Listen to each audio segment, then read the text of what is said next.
Take your time, take your time. Take your time. Other arms reach out to me. Other eyes smile so tenderly.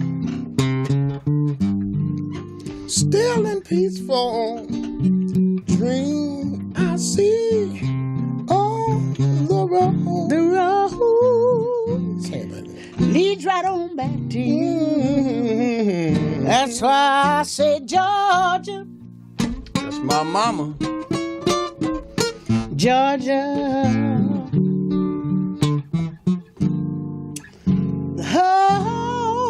The whole day through. Just an old sweet song keeps Georgia Forever. on my mind.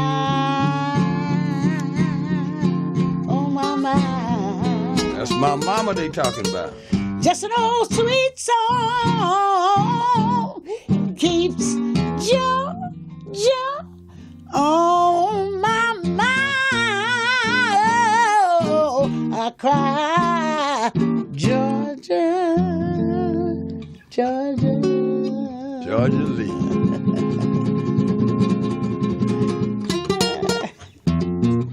You have just heard the amazing voices and instrumentation of, to my left, the great Barbara Morrison and the incomparable Daryl Guitar Darden.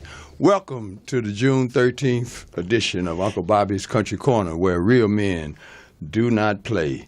The song that they just did, Ray Charles made famous, and when I was a little boy, my mother loved that song because her name was Georgia Lee. And we just made that up. We actually were going to play some of her recorded material, and you get to know a whole lot more about her in a few minutes, but just because music speaks louder than words, and they in the studio, I say, why play something recorded when we can record what they saying and singing right here for this audience? So again, Barbara and Daryl, thank y'all for being friends. I mean, real friends to me for many years. Yes. And welcome to Uncle Bobby's Country Corner. Thank you, Uncle Bobby. I'm going to get right back to the two of y'all in a minute because we're going to pitch a wang dang doodle. Amen.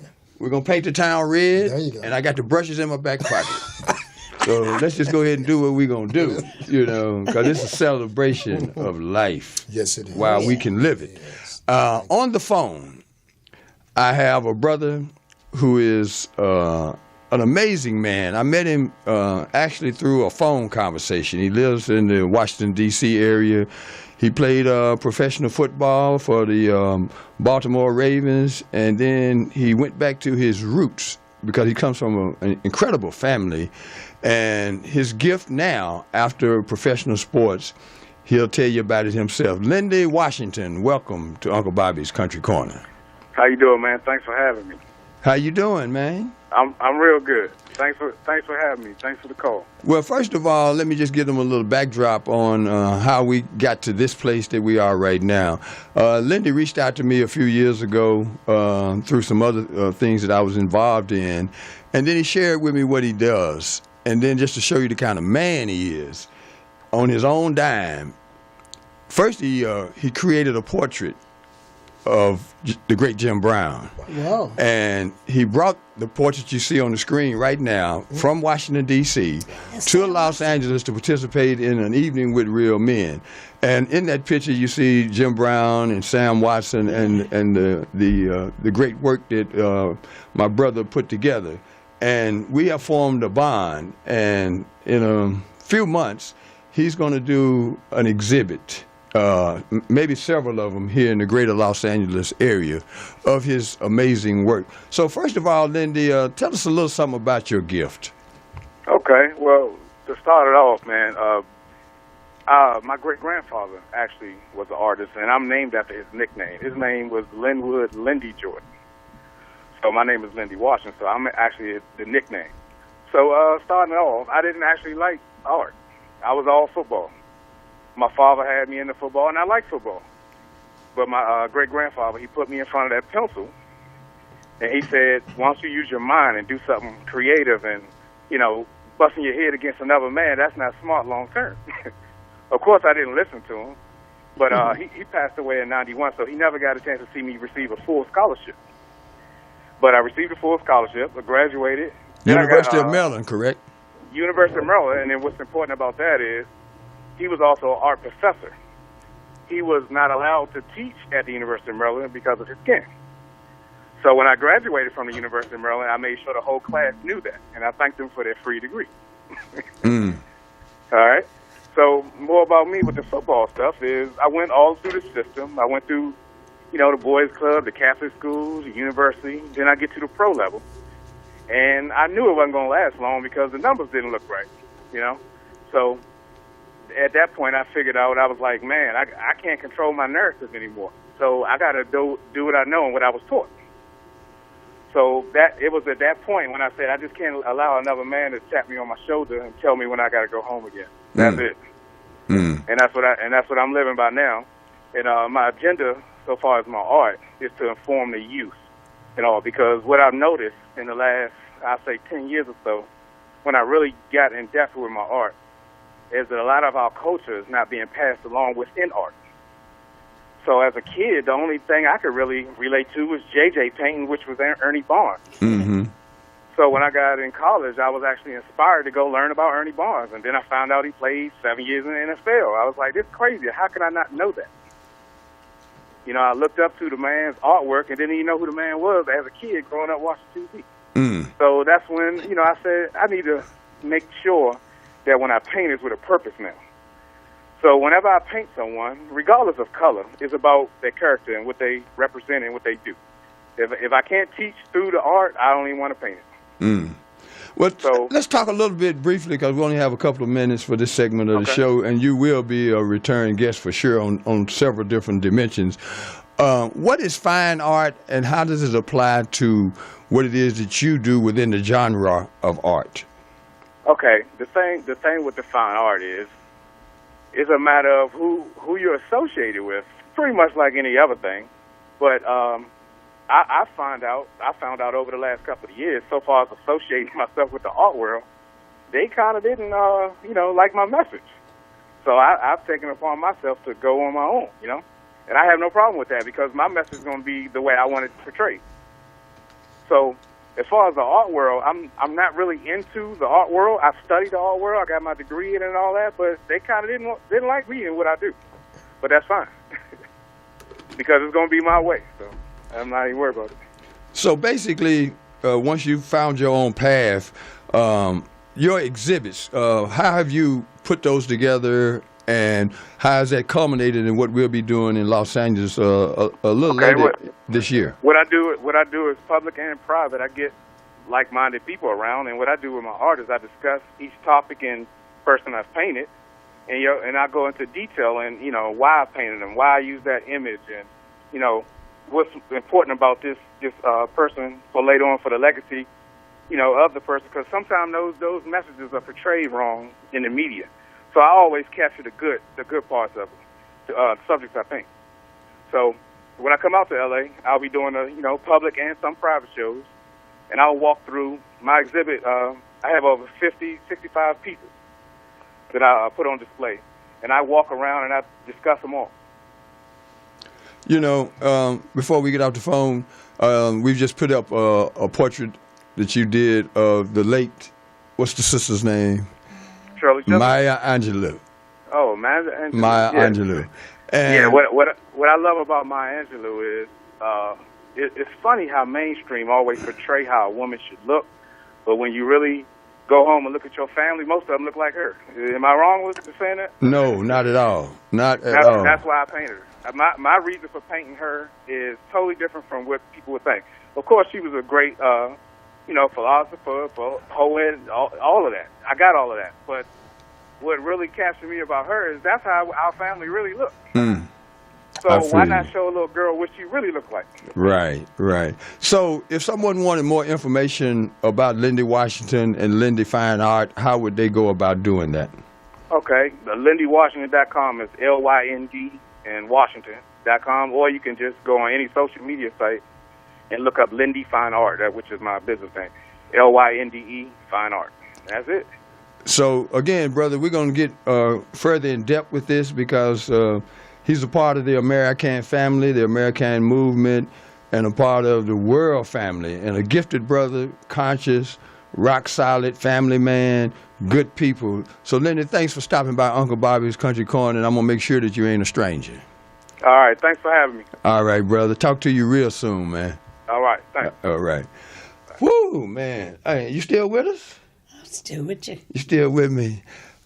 That was very interesting. Fascinating brother, you know. He called me up and he said, man, I want to be a part of what you do. He had read my book and seen me on other people's shows, and just a real supportive people, as the two of you are. Okay. Well, that's how it's done. Yeah. Yes. A little about the amazing Barbara Morrison. Forget all of the stuff that you can read about. I want to talk about the person that I know and have known and how I met her. I was at the Hollywood Roosevelt Hotel about 30 years ago. I was supposed to have had a meeting with her dear friend, the great Dionne Warwick. She was supporting the work I was doing at the Marcus Garvey School. So I'm trying to figure out how we're going to get this money raised to keep these kids, you know, on that track of fast learning, right? Mm-hmm. So I don't really know Barbara Morrison or anything about her. And so I get to the hotel, and because this is Dionne Warwick, she said, you know what? I had forgot. I was going to meet you here. I forgot why I was coming to the Hollywood Roosevelt. I got a friend I want to see perform. And I'm crushed because I ain't got but, you know, this is the first time I'm meeting her, big-time, lifetime fan of Dionne Warwick, and now she telling me we ain't going to talk about what I want to talk about. We're getting ready to go in this lounge and listen to some woman sing. And I'm like, oh, man. So we go in the lounge, and she takes the stage, and after one note, I looked at Dionne, and she was looking like I usually do as a fan of you guys. You know, I sit there in amazement when y'all do what y'all do. And she's looking at her like I would look at her. I mean, like I would look at Dionne on the stage. And then she cut loose, right? And then Dionne looked at me and said, I'll tell you who this is. This is a singer. Oh. And I will never forget that distinction. There are people who are popular, get all the acclaim, all the money and the awards and everything, but within the business, the singers know who the singers are. Yes. And not only did Dionne say that, she bared witness. Her testimony was her in that microphone. So by the time she got through, I was like, what I come over here for? and me and this wonderful lady have been friends ever since. Yes, we have. And what she's doing in this community right now is nothing short of amazing. So if you would, please tell them a little bit about the Barbara Morrison Performing Arts Center as well as the California Jazz and Blues Museum. Okay. You know how when you take a look at your life and the things you've done and the things you've always wanted to do, and you've done a lot of them, it's called age. Yeah, I know a little something about that. Yeah, I got a few tracks on my. For a long time, I had a disease called diabetes, and I didn't know I had it.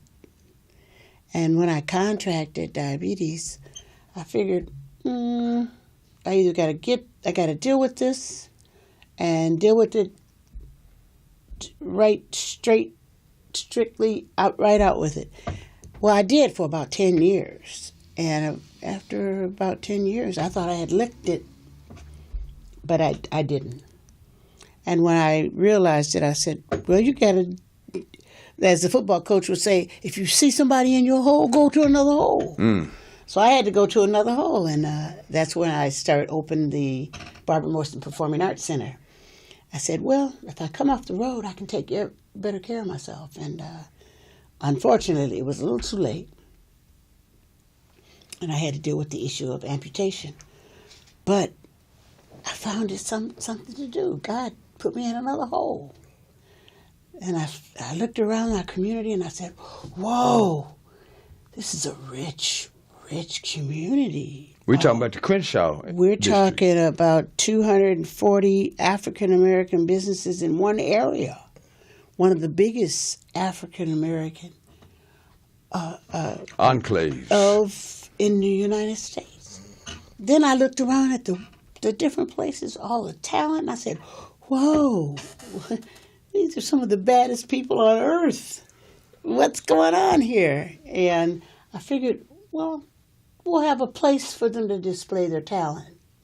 And so far, it's really worked because a couple of the kids from our programs have landed TV shows on the Disney Channel, and people have a place to come and see them, not just grown-ups, but we have a project called the Harmony Project, where 1,200 kids throughout the city can learn music for free, because if their parents can't afford to pay for them to go to school, and they can have what every other kid has.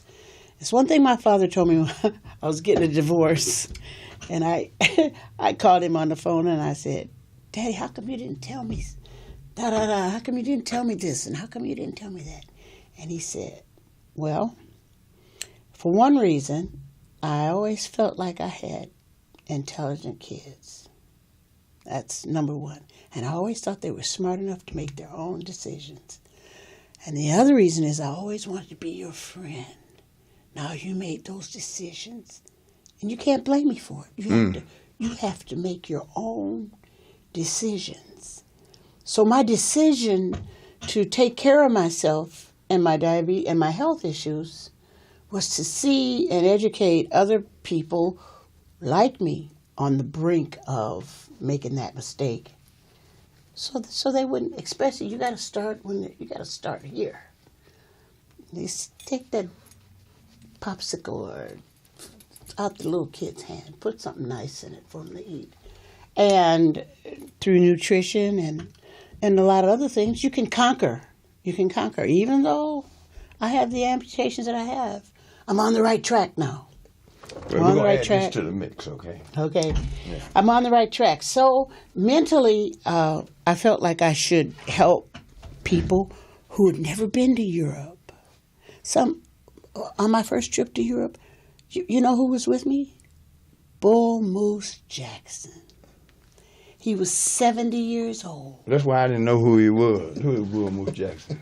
We too young. I tell you what, you didn't have to know who he was, but the Europeans knew who he was. Who was he, real quickly? I love you, yes, I do. Had the biggest hit back in the 30s, excuse me. Oh. The biggest hits back in the 30s, and when I saw him, he was, a little cripple. And I was a young girl, and I said, this man needs help. So I ordered a wheelchair, and I took him all through the airport. Everywhere we went, I ordered a wheelchair to every country. And you would have thought the Beatles were there. When he opened his mouth, he was a little short man, and a bunch of white kids had found him working in the kitchen. They didn't know he was a big star. And they all pooled their money together and sent him to Europe. Wow. But he didn't have a band, he didn't have anything. So we adopted him, our band, the Johnny Otis Show. Johnny Otis, my goodness. We I know adopted who that Bull is, Moose and we put him in our band. And to go to, here's the cutest story on earth. We were at the Excelsior Hotel in Switzerland. The rooms were $500 a night. And they had these mini bars. Well, he and Freddie were roommates, and they didn't know that. Freddie who? Freddie Clark, the saxophone player. Okay. And they didn't know that if you drank out of those mini bars, each day they replaced them. So they were taking the stuff out of the mini bars and putting it in their suitcase every night. So at the end of the week, when it came to check out, that tab was bigger than the room. They said, man, you owe me some Skindola. Well, Johnny, being the artist that he was, he made a caricature of it. Oh. He made a caricature of them getting to the front desk, and the lady says, give them the bill, and they're going, who? Ain't nothing free. Well, to me, in my somehow little twitted, mixed up, crazy young mind, I felt that everybody who wanted to do this should have an experience like that, should go to another country and see. America's great, but they do things in other countries that make sense, makes more sense than the way we do them. Yes. You have to learn how to develop yourself to be in a different custom, in a different culture. And to me, a lot of people around where we were had never been out of the area where they had been. So let me ask you a question in the interest of time. How big, I know you're such a humble person, but you need to tell me because I wouldn't know otherwise, just because it's the truth, okay? How big are you in Europe? Very. I'd say I could probably draw 70,000 people on a festival. Not by myself. You didn't say 7,000, you said 70,000. Yeah. And the reason I know that's true is the reason why I asked the question. One of the reasons jazz only suffers in America is our own people's lack of appreciation of our greatness. And I'm just saying that because this is the purpose of this show. Models of possibility, best practices. We're sitting with international royalty. Yes, yes. And I know that because of the things you've been able to do through the Barbara Morrison Performing Arts Center in terms of the quality and the number of shows that you put on annually. How many shows do you put on via the Barbara Morrison Performing Arts Center? I'd probably say about 198, 200. 200 shows a year. Yeah. It seems impossible sometimes, but when you add them all up, whoa. Whoa. And just to, bring my brother into the conversation and at the same time keep her center stage. He works more than I do. That's not what I'm talking about. We're going to get to that in a minute. But when this lady calls people, they come. And they don't ask her about the scale and all of that, because these are people who, just like yourself, when they go overseas primarily, they get financially rewarded very well. When they play here in the United States, and especially in the black community, it's a friend to a favor. And I've seen people that wouldn't be in this community performing but for your relationship with them. So when she called you and asked you to do a tribute to George Benson, why did you come? Of course, because I was honored. George is a personal friend of mine, and Barbara is also. And Barbara and I go back about 20 years. We met uniquely on a bandstand at Michael's. I don't know if she remember this. We met at Michael's. We won a Monday night jam where they were smoking cigars. It was Don Cornelius' special hangout spot, Leroy Ball's band. And it was every Monday night off of La Cienega. Anyway, when I met her, I was newly in L.A. And just a group of talented people on stage. And I say, wow, okay. And she was always pleasant, so sweet, and we just bonded. And after that, we started doing weddings together for agencies and just moving on. So I'm honored to be Barbara's friend as well as yours. And she's always been, she's always been a pleasant person that gives you, inspiration to keep on doing what you're doing. And we've supported each other over the years. Yes. Ditto. Yes. And I'm going to take a minute just for some historical backdrop. I'm going to get back to you momentarily, Barbara. Daryl Darden is originally from one of the music meccas of the United States, St. Louis, Missouri. And it's such a rich city musically that he had, by the time he was 17 years old, an opportunity to travel the world with a rock and roll Hall of Famer by the name of Albert King. Is that about right? Yes. That ought to tell you something right there. Anybody, for those of y'all that don't even know who Albert King is, Google him. He was 6'6". Yes. And 300 pounds. Black as an ace of spades. Yep. 300 pounds. Meaner than a junkyard dog. Barbara, come put some of this lotion on my Barbara. But he loved him some Daryl Darden, boy. yes. So take us back there. You 17 years old, man, and you going around the world with a jazz and blues legend, man. Yes. Everybody know about B.B. King. Yeah. But that left hand boy, woo-wee. Yes. Albert, man, I tell you, coming up through St. Louis, all the musicians would talk about his reputation, and he was known to be very mean and vicious. He'd been known to hit musicians on stage because the music didn't go right or they wasn't focused. Uh-huh. And he was almost like James Brown. James Brown had Just bigger. Yeah, but James, Whole lot bigger. Yeah, but James, he was rough on stage too at rehearsals, I heard. Mm-hmm. But anyway, Albert, man, I witnessed him going to Europe. Like Barbara said, we are very honored over in Europe. I played with him in Europe. You did? Oh. Okay. We went to Yugoslavia, and I witnessed how powerful the blues is. And Nancy Wilson opened up the show. Beautiful, elegant. Then Dexter Gordon Big Band came on. Then Thad Jones, Mel Lewis Big Band. Oh, just smoked. man. I'm sitting in the audience watching this. We came on, a 4-piece blues band from St. Louis, Albert King. The whole place erupted.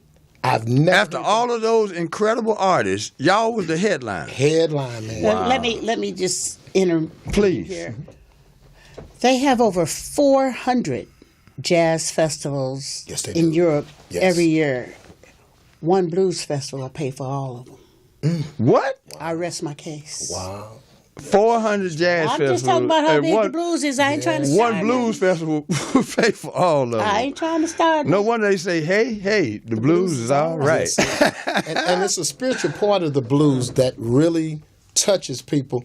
I witnessed these Europeans, man, they just lost their minds. Albert King came out, and I'm telling you, the You would have raw. thought the Beatles were on stage. Exactly. It was so incredible. I said, wow, look, this is for us. And Albert went out and just put the blues down, and these people were so welcoming. One guy came up and invited the band to his house, his little small apartment in Yugoslavia. For he was an awesome piano player. That was a lifetime experience for him. And Yes. that's what I'm trying to create in our community. Well, not only are you trying, Barbara, you're a long way down that road. Matter of fact, I got to put my glasses on. It ain't my best look, but I want to at least be able to You see look what all I'm right, talking Uncle about. Bobby. This weekend, if I ain't mistaken, Sunday, Saturday. Saturday. June Okay, Saturday is this. Okay, June 17th.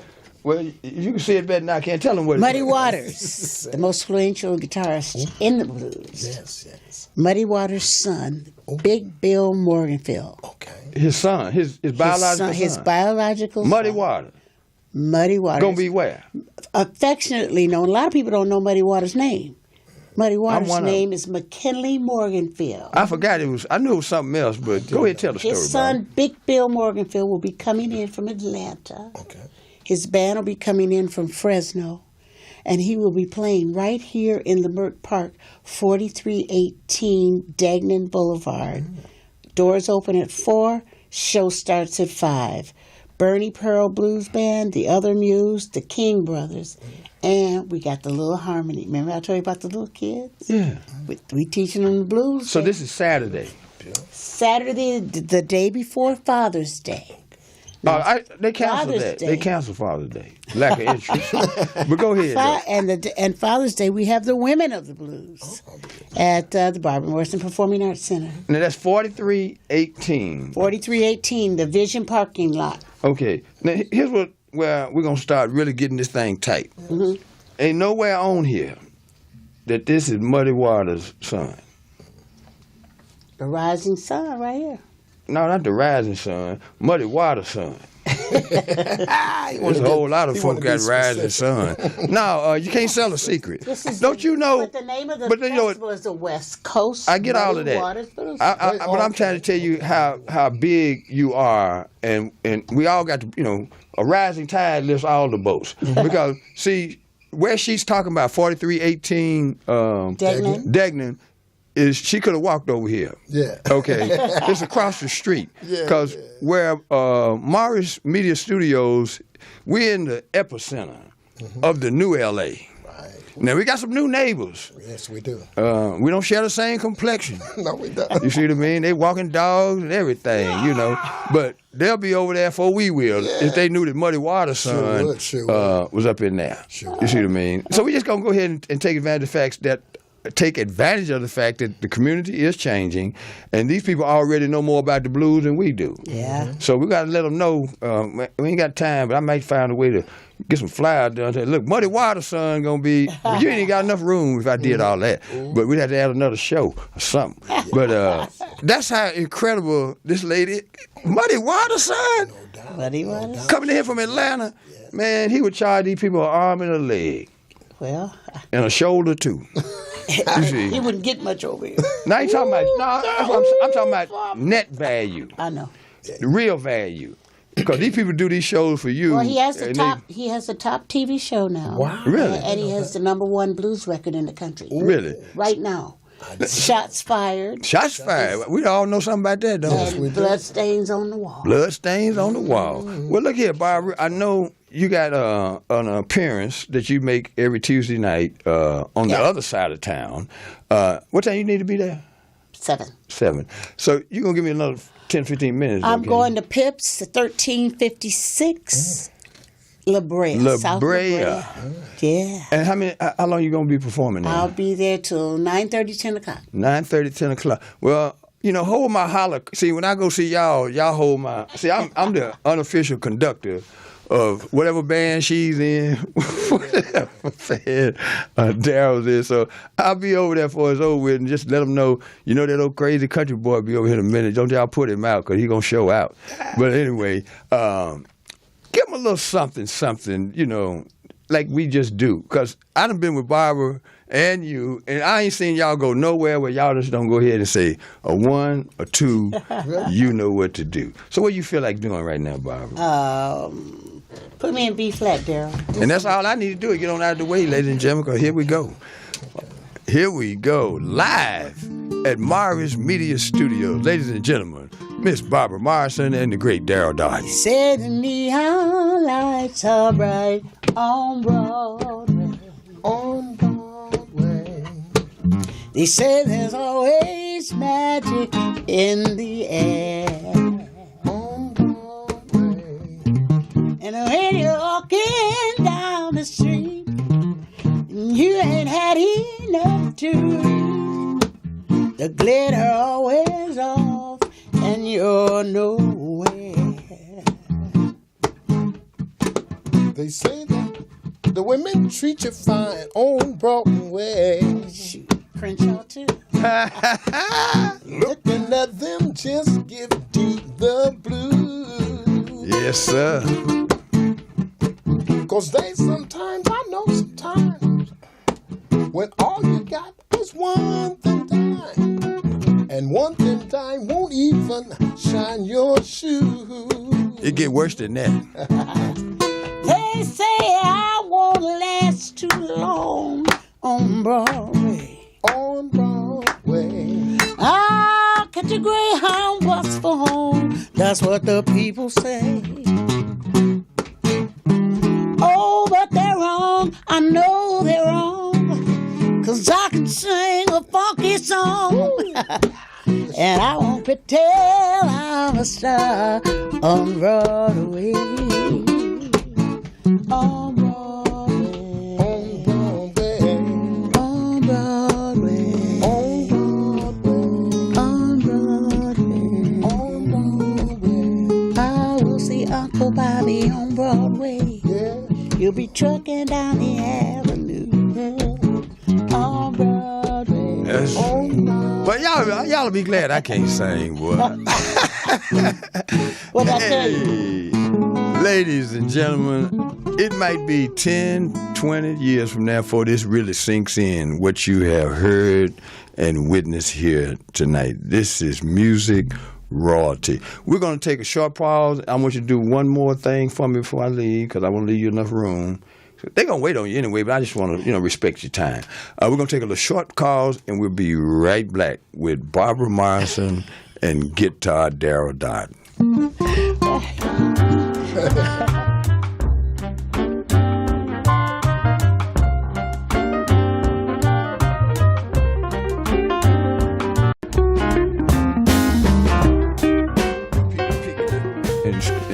And whatnot.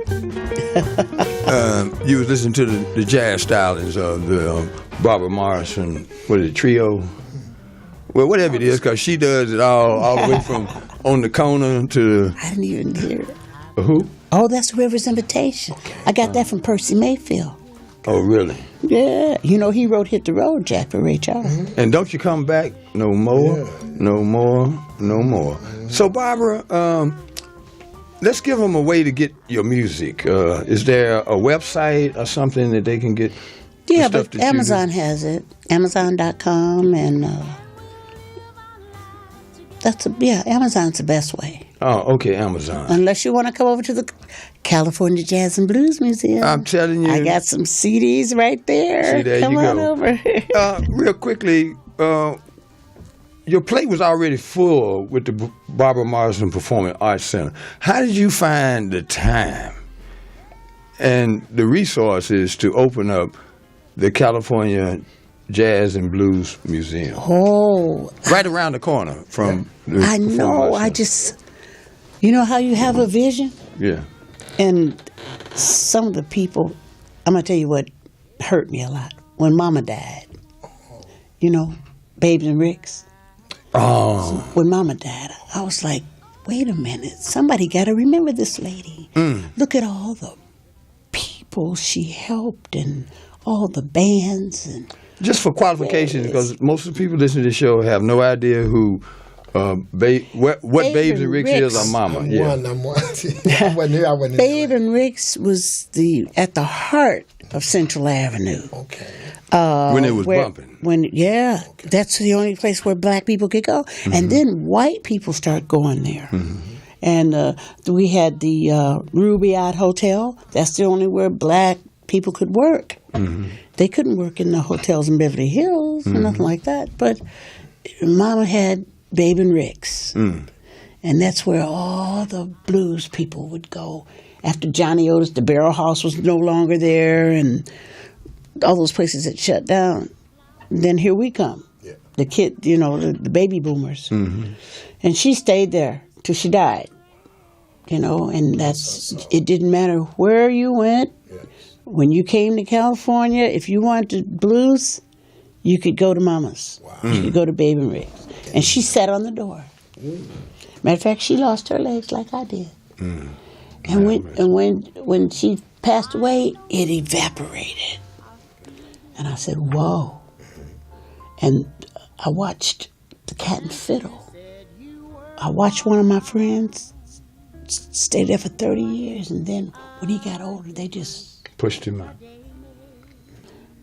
I went and found him.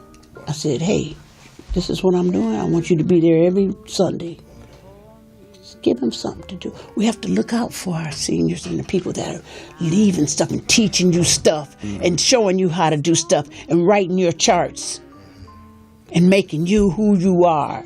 I had when I was 22, I had a guy come to me, an older gentleman, maybe 30 years my senior, and he said, you got any big band charts? And I said, no, I don't have any big band charts. He said, you get you some big band charts. He said, you're a halfway decent little singer.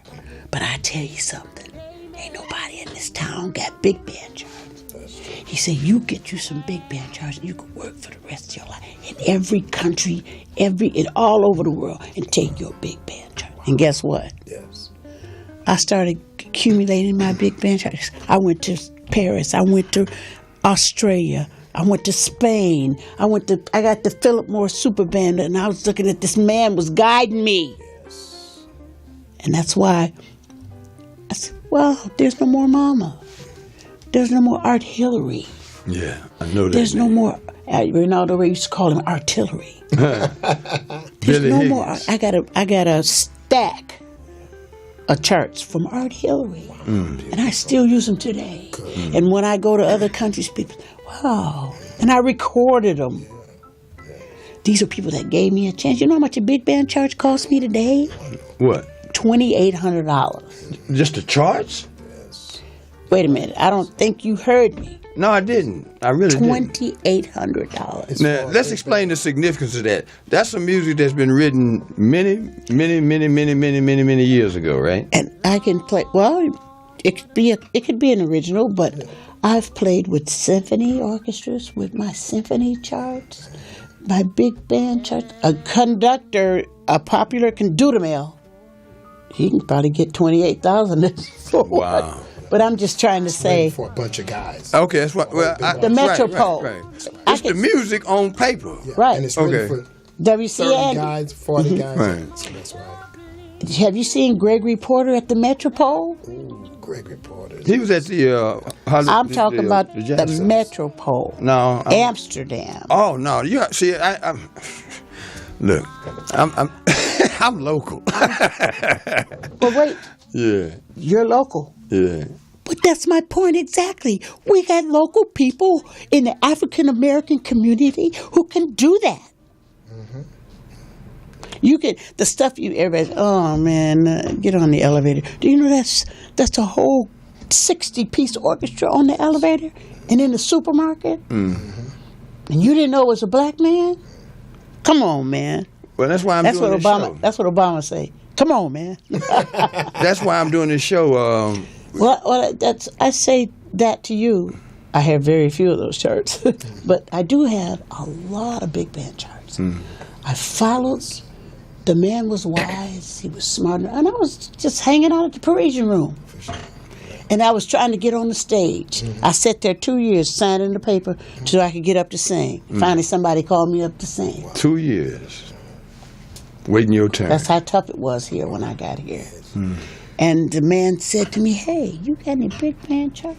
He was on the piano. I'll tell you who he was. He's married to the first black Playboy bunny and the first black James Bond girl, Phil Wright. He was Nancy Wilson's musical conductor. Wow. And he said, "You know, you a pretty good little singer. You need some guidance." And Cleanhead would say, "Go over there." Oh, and sit." Eddie Cleanhead Vincent. Eddie Cleanhead, go over there and sit down. You ain't all that cute. Go over there and sit down. Sit over there with my wife. Mr. Kidney Stew. And don't you be sleeping with none of them musicians neither. I'm going to tell you. And leave them club owners alone. Today, I have never had a musician or a club owner as a boyfriend. That's why you done kept working. Go over there and say, "Hey, get your own style. You ain't Gladys Knight. Quit copying off the folks." Oh, boy. One day I did a car commercial, and it came on television. I was working with that Say What band, Jimmy Hamilton and the Say What band. And Dale called me up. He said, "Barbara, it's a lady doing a commercial on TV. She sounds just like you. She done stole all your licks." I said, "Guess what?" He said, "What?" I said, "That's me." Now, here's what we want to celebrate within the construct of Black Music Month. Everything that she has talked about tonight that's insightful and educational is also instructional, because the riches that she has accumulated from being internationally renowned, she didn't stick it in her pocket. She didn't snort it away, drank it away. She brought it. And she's from Michigan originally, right? Destroy it. Okay, but she's cast her bucket down in this town a long time ago, and she has enriched this community. And I shouldn't use past tense because I remember one time a couple of years ago, Barbara, you had left town in order to make sure you could continue to build this, and you brought that money back from Europe to make sure you kept the lights on 43rd and Degnan. And that's the kind of commitment this sister and the sister behind that board has, and the people that we need to know more about, as opposed to the folks that make the most noise. Let's look at people's body of work. And I'm going to continue every chance I get, Barbara, to tell people about you and what you do and why it's important. And before you get out of here, Daryl, pick up that axe one more time for me, man. That one right there. Before I had to try to play it. Yes, boss. Yeah, yes, you don't boss. want that happening, And while I'm at it, let's talk about this brother here. Yeah, and why. Let me tell y'all what y'all could do. Anybody that's hearing this or know people that want to have the most amazing party. I don't care what your crowd is, young or old. You can call. What's your number, Dad? Tell them your phone number, man, right now. What's your phone number? 310-686-0491. Just call Daryl So if there's some Darden. hillbillies out there, I'm telling you, just don't raise the Confederate flag while they there. You know what I mean? I'll leave the light on for you. This is Daryl Darden, Barbara Morrison. Contact me here at the studio if you got places that these people can enrich an audience. Yes. And I'm telling you, it'll be a show you'll never forget. Show them better than I can tell them. What y'all want to do right now? Right quick. I think we should write something original. Okay. Well, just do it. Daryl, I think you're wonderful, and you are a great teacher too. I've seen you take a student and teach him how to play his instrument. And I say to you, love, love, love. Oh, You spread love everywhere you go. so do you. God has given you a special gift, and I know that you are using it well. I watch the way you teach the children. Yes. And they grow up in your image.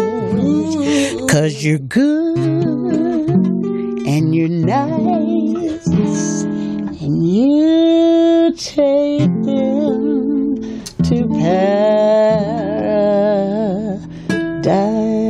Well, that'll make a man weak in the knees right there, ladies and Thank you, gentlemen. baby. Bless you. Before you go, I want you to hear this next voice that's about to come on. The sunshine of my life. See, once they get started, they just can't stop it. You know, they just can't stop That's it. why I'll always. Hold on, Wendell. We'll be with you in a minute. Go ahead. Y'all do that. Y'all do that. Hey. You are the apple of my eye. Forever you'll stay in my soul. You know what, Barbara? You must have known that I were lonely. Oh, yeah. 'Cause then you came to my rescue. Ooh. And I know that this must be heaven. How could so much love be inside of you? Oh, You are the sunshine of my life.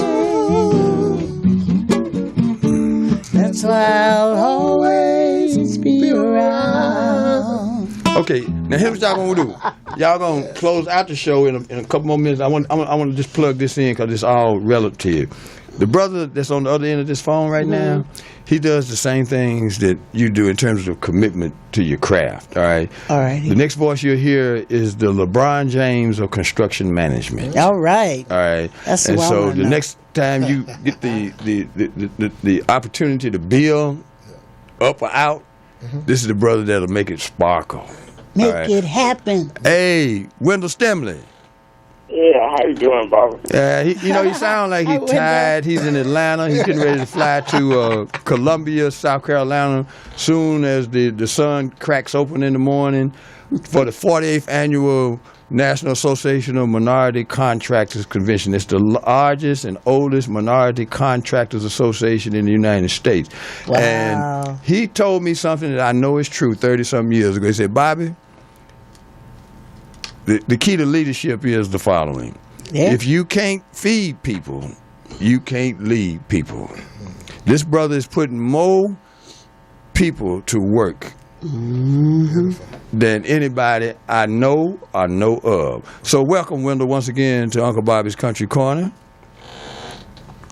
Okay, how are you? Oh man, you sound like you got a lump in your throat. Man, it's been You wore it's out, been a man. long, Hey, hold on one second, bro. day, Hold on one It's second. getting longer. Okay, well, here's what I wanted to do. I just wanted to let people know that this is one of the people that I did the Save Our Cities series about, and some of the things that we're getting ready to do shortly after this conference. You're going to know about it because we ain't trying to hold it out. We want to be able to put people to work all over the country. And then as things get better, the next time you have a conference, because he's a very wealthy man, but he's frugal, okay? And the people you just heard, you ain't got to get no whole band, Wendell. You ain't got to get no whole band. All right, you Yeah, just yeah, bring we'll come them, along. and they'll turn it upside down and inside out. So Wendell, I just wanted to hear your voice and affirm the fact that you're gonna jump it off tomorrow, and by Friday evening, I'll have a report for everybody on the outcome of the 40th annual conference of the National Association of Minority Contractors. And thank you, Wendell, for supporting this work and everything that Thank you, Wendell. I do for all these many years. And so you can go on back to bed, man, and we'll talk later. All right, brother? All right, you guys be good. Boy, he Okay. sounds terrible. He tired, man. No, it's all good. No, he tired, man. I understand. When you dealing with these white folk like he do, Barbara, hold on. This last little 2 minutes that we're gonna do, because we're ready to close out right now. Window's all good, baby. No, he gone, man. He gone back to sleep, man. All right, and we get ready to close out. Here's my final thoughts. Okay. If anybody still doubts why I do this show, Yes. this is why. This is why. You need to know the people around the country, but particularly here where we are in Los Angeles, that have cast down their bucket where they are. There you go. The sister behind that board in there, O.G. Portis, this lady right here, this brother right here, they not only do what they do at the highest level, they reach back for our people. You got because she's touching young kids to the point where they'll learn a skill that they can take anywhere in the world. Yes. I watched this brother do the same thing. So as we close out the show, y'all pretty much have heard enough from me tonight, and I'm going to let them finish it off. So just do whatever your spirit feels. And y'all, I need to hear from some of y'all to the extent where these people get work, because they'll bring it right back here in this That's community. right. So thank y'all for letting me be myself. I'm going to let them speak for me right now. Whatever y'all want to do as we close out tonight's show. You don't act like y'all don't know what to do. Don't get me started. I know you want to leave me, but I refuse to let you go. See, that's enough for me right there. Cornelius Grant wrote that. Yeah. Okay. Oh, no, he wrote I'm Losing You. Well, just do whatever you want to do, man, because y'all just get started. It's on and cracking. Have you ever had a plan to move going west? Yeah. She'll be at Pips in another 30 minutes, ladies and gentlemen, the great Barbara Morrison. Take the highway, it's the best. Get your kicks on Route 66. It winds from Chicago to L.A. There we go. Almost 2,000 miles along the way.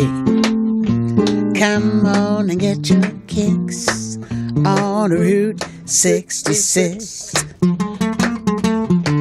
You go through St. Louis, Joplin, Missouri, Oklahoma City looks mighty pretty. You'll see Amarillo and Gallup, New Mexico. Flagstaff, Arizona, don't forget Winona, Kingman, Barstow, San Bernardino. Why don't you get up early, put on your clothes, get in your car and drive? 66. You made that California trip. Come on and get your kicks on Route 66. Scat with me, dear. Scat.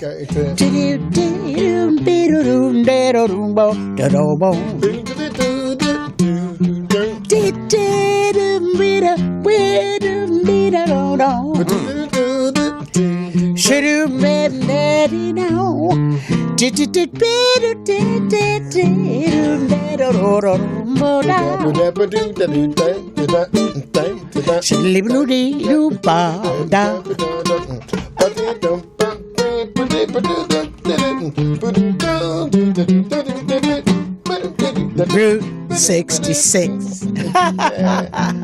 Get your kicks On Route 66. Get your kicks on Route 66. Shadabo-dam-babo-dobo. Bobby owe you Woo! time. Woo! Thank you, he gonna Miss make me lose Barbara my job. Morrison, Daryl Darden. We out of here, y'all.